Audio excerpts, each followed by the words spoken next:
Boa noite, eu me chamo Dean. Seja bem-vindo a mais uma noite nebulosa. Hoje vou te contar alguns casos reais, compartilhados por pessoas que não imaginavam o terror que iriam vivenciar. Essas histórias vão nos mostrar que experiências assustadoras podem acontecer quando menos esperamos. Então apague a luz, fique confortável, pegue uma bebida da sua preferência e vamos para os relatos.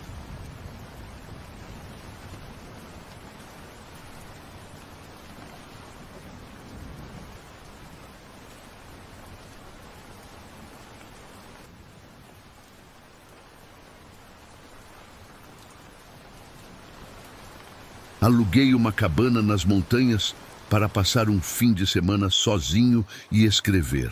Precisava de isolamento após meses de trabalho intenso na cidade.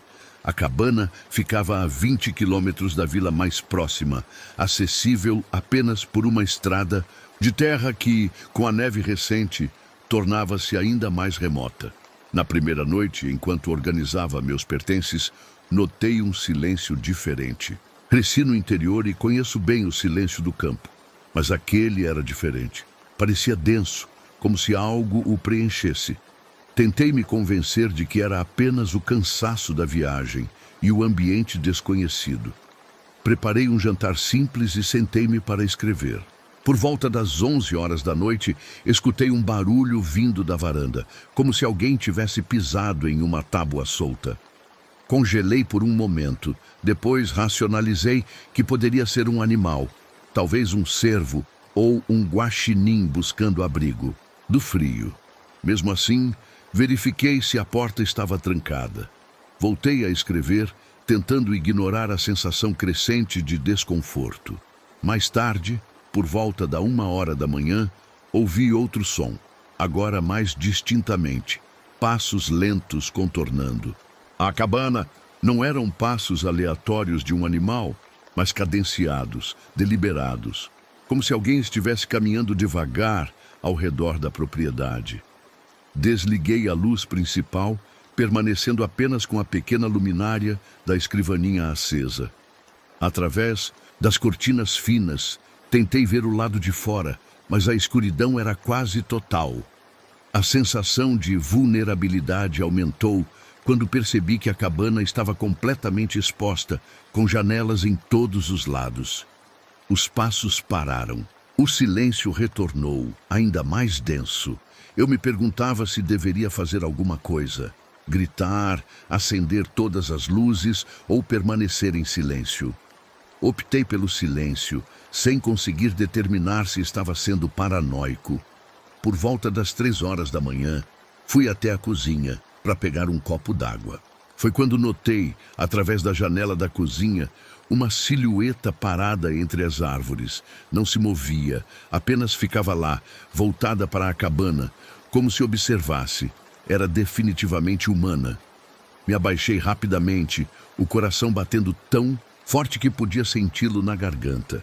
Engatinhei de volta para a sala, longe das janelas. Peguei meu celular, sem sinal, como esperado. O rádio de emergência que o proprietário deixara também não captava nada além de estática. Estava sozinho, a quilômetros de distância de qualquer ajuda. Quando amanheceu, após horas de vigília, reuni coragem para olhar pela janela novamente. Não havia ninguém visível, mas o que vi me gelou. Pegadas na neve fresca, circundando toda a cabana, com longas pausas em frente a cada janela, como se alguém tivesse passado horas me observando de diferentes ângulos. Juntei minhas coisas em minutos e corri para o carro. Enquanto dirigia pela estrada de terra, olhando constantemente pelo retrovisor, notei algo no banco traseiro que não estava lá antes. Um papel dobrado. Parei o carro, tremendo, e o abri. Era um mapa desenhado à mão, mostrando a estrada para a cabana com uma nota. Da próxima vez, ficaremos mais tempo juntos. Dirigi diretamente para a delegacia da vila. O policial ouviu minha história e pareceu levar a sério, especialmente quando mencionei o mapa. Ele me informou que 2 meses antes, um hóspede anterior da mesma cabana havia desaparecido. Encontraram seu carro e pertences, mas nenhum sinal da pessoa. O caso ainda estava aberto. Nunca mais voltei para aquelas montanhas. Busquei informações sobre o desaparecimento por semanas, mas o caso permaneceu sem solução. Às vezes, em noites silenciosas, acordo com a sensação de estar sendo observado. Vou até as janelas do meu apartamento e verifico as trancas 3 vezes.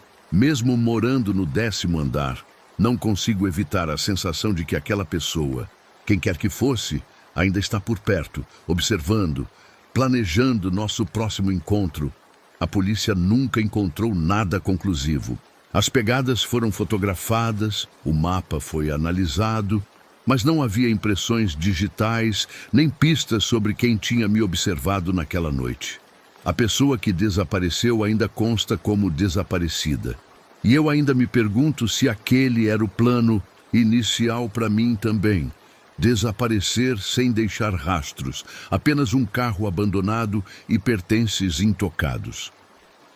Quando penso naquela cabana isolada, não consigo deixar de pensar em quanta vulnerabilidade sentimos ao estarmos sozinhos, expostos aos elementos e, pior ainda, a outros seres humanos com intenções desconhecidas.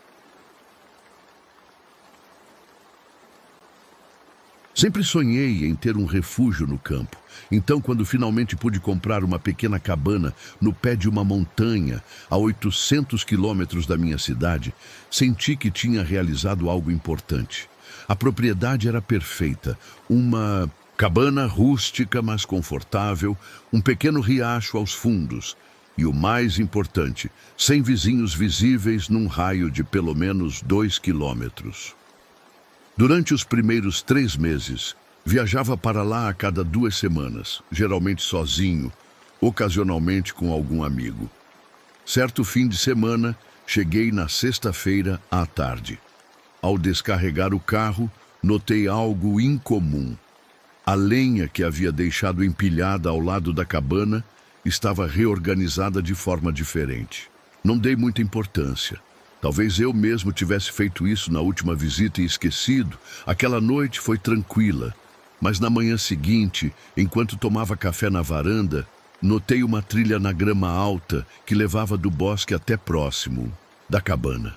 Como se alguém tivesse caminhado várias vezes pelo mesmo caminho, criando uma linha visível na vegetação. Não me lembrava de ter visto isso antes, mas pensei que poderiam ser animais. Por volta do meio-dia, decidi caminhar até o riacho. Enquanto andava, tive a inquietante sensação de estar sendo seguido. Parei várias vezes, olhei ao redor, mas não vi nada além das árvores e o ocasional pássaro. Mesmo assim, apressei o passo de volta à cabana. Na tarde do sábado, enquanto lia na sala, escutei o som distinto de um galho quebrando lá fora. Olhei pela janela, mas nada parecia fora do normal. Então escutei outro estalo, mais próximo. Havia algo ou alguém se movendo deliberadamente ao redor da cabana. "Olá, tem alguém aí?" Chamei da porta sem sair. Nenhuma resposta além do vento nas árvores. Decidi investigar.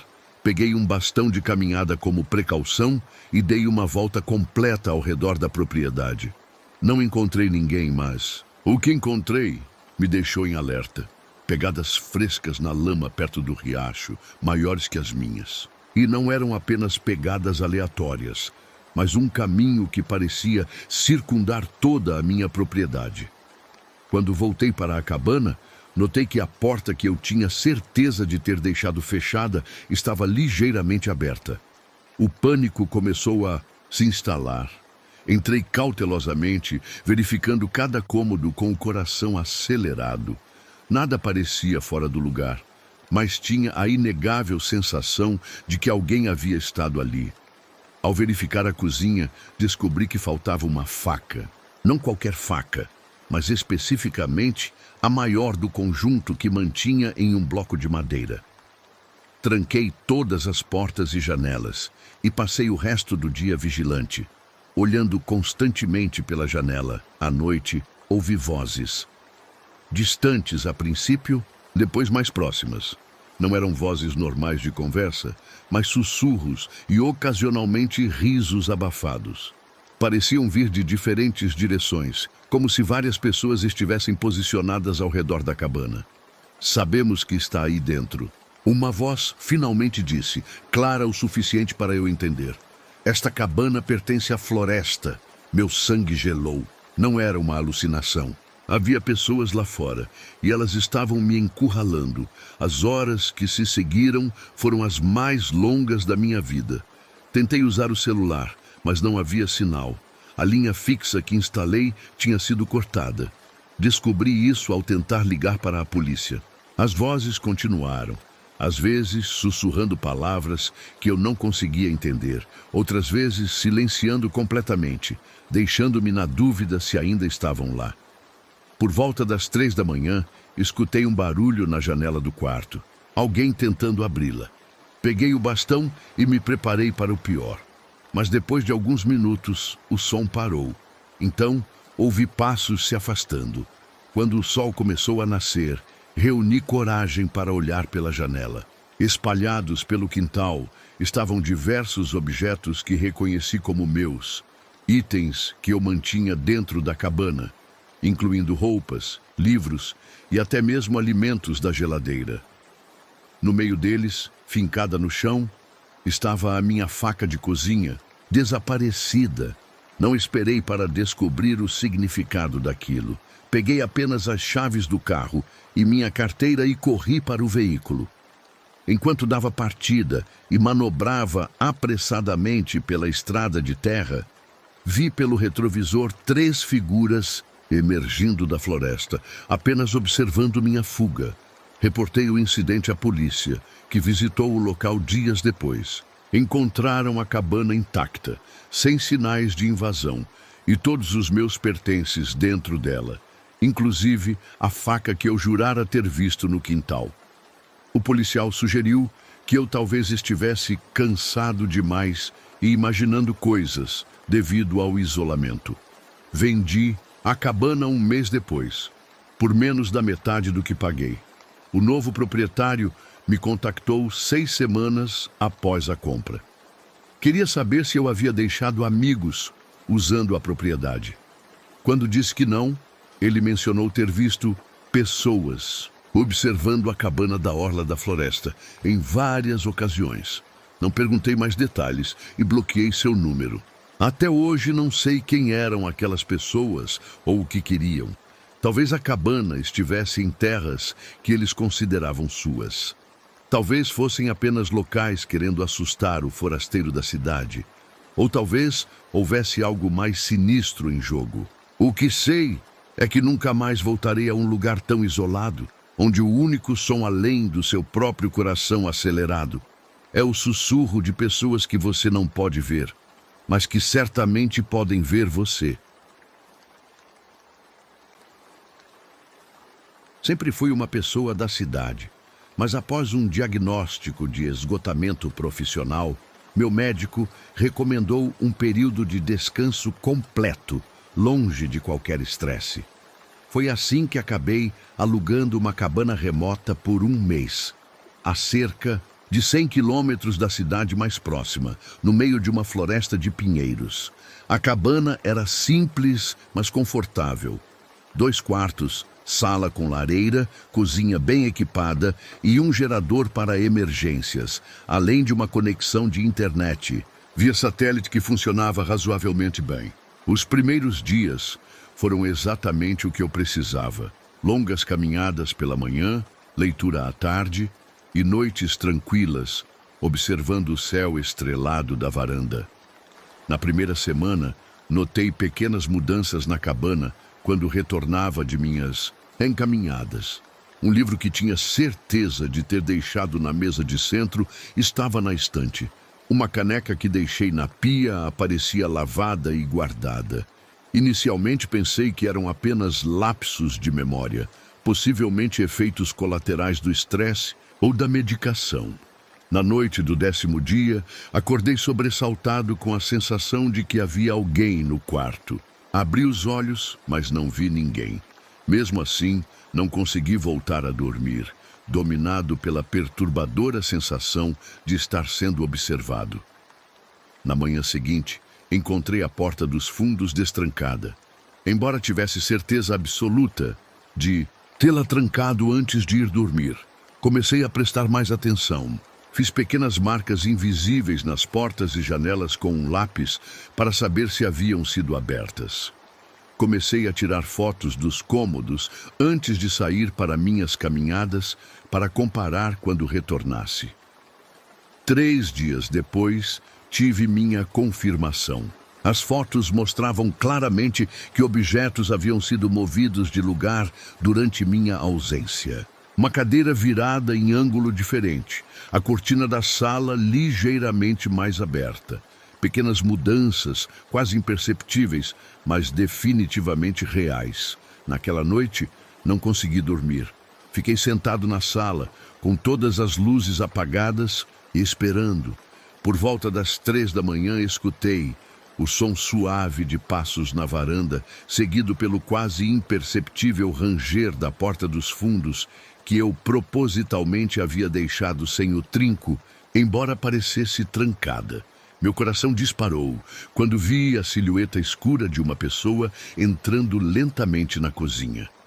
A figura se movia com uma familiaridade inquietante, como se conhecesse cada centímetro da cabana. Sem fazer barulho, o intruso abriu a geladeira, pegou algo e então se dirigiu para a sala onde eu estava sentado, completamente imóvel na escuridão. O estranho parou a poucos metros de mim e ficou simplesmente parado, como se estivesse escutando. Eu mal respirava, tentando me fundir com a poltrona. Então, lentamente, a figura se moveu para o corredor em direção ao meu quarto. Esperei alguns minutos, tremendo, e então segui silenciosamente. A porta do meu quarto estava entreaberta e pude ver o intruso, um homem de meia-idade, magro, com roupas escuras, mexendo nas minhas coisas, verificando meus pertences com uma calma perturbadora. Silenciosamente, voltei para a sala e peguei meu celular. Não havia sinal de telefonia, mas consegui enviar uma mensagem de emergência pelo aplicativo de mensagens, que usava a internet via satélite. Escrevi para um amigo: "Tem alguém dentro da cabana comigo. Chame a polícia para endereço. Emergência." Enquanto aguardava, ouvi o intruso saindo do quarto e se dirigindo para o segundo quarto, que eu usava como escritório. O homem passou cerca de 20 minutos lá dentro, tempo em que permaneci imóvel na sala escura. Eventualmente, ele retornou à cozinha, pegou mais alguns itens da geladeira e calmamente saiu pela mesma porta dos fundos, fechando-a suavemente atrás de si. Corri para trancar a porta e verifiquei todas as outras entradas. Apenas quando o sol começou a nascer, cerca de 3 horas depois, reuni coragem para verificar o que havia sido mexido ou levado. Foi então que fiz a descoberta mais perturbadora. No quarto que usava como escritório, o intruso havia ligado meu notebook. Na tela, aberto, estava um documento de texto que eu não havia criado, contendo uma única frase: "Esta é minha cabana. Você é meu convidado." Entrei em pânico. Verifiquei o histórico do navegador no notebook e descobri que alguém, presumivelmente o intruso, havia usado meu computador regularmente nos últimos 10 dias, sempre durante minhas caminhadas. Havia consultas sobre meu nome, minha empresa, minhas redes sociais. O estranho havia pesquisado tudo sobre mim. Mais perturbador ainda, no armário do escritório, encontrei uma pequena coleção de objetos que reconheci como meus, mas que não havia levado para a cabana. Uma caneta que mantinha em minha mesa do trabalho, um porta-retrato do meu apartamento e até mesmo uma escova de dentes ainda na embalagem, igual a que eu usava em casa. O intruso havia estado na minha residência antes de eu vir para a cabana. Não esperei pela polícia. Joguei minhas coisas no carro e dirigi o mais rápido que pude para fora daquele lugar. A meio caminho, encontrei a viatura da polícia subindo em direção à cabana.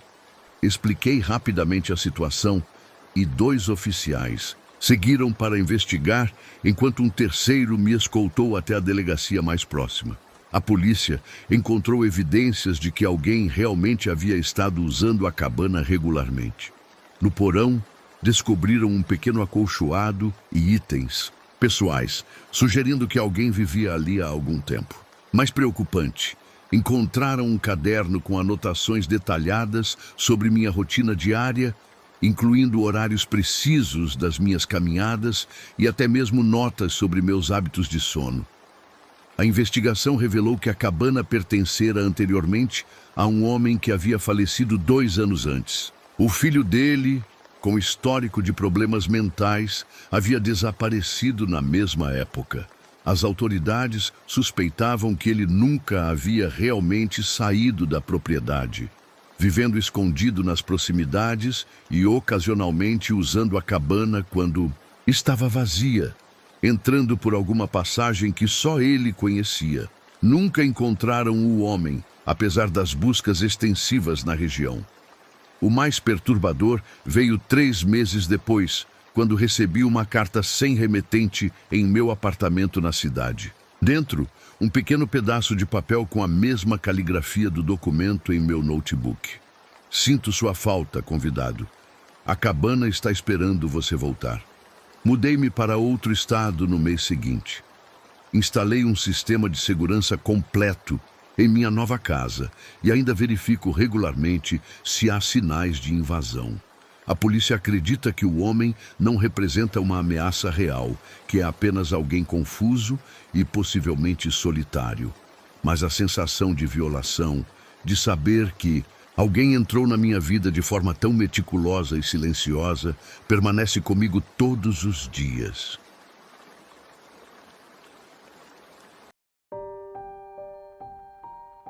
Então, o que você achou dessas histórias? Já viveu algo parecido? Me conta nos comentários. Aproveita também para dizer de onde você está ouvindo esses relatos. Quero saber até onde nossos pesadelos estão chegando.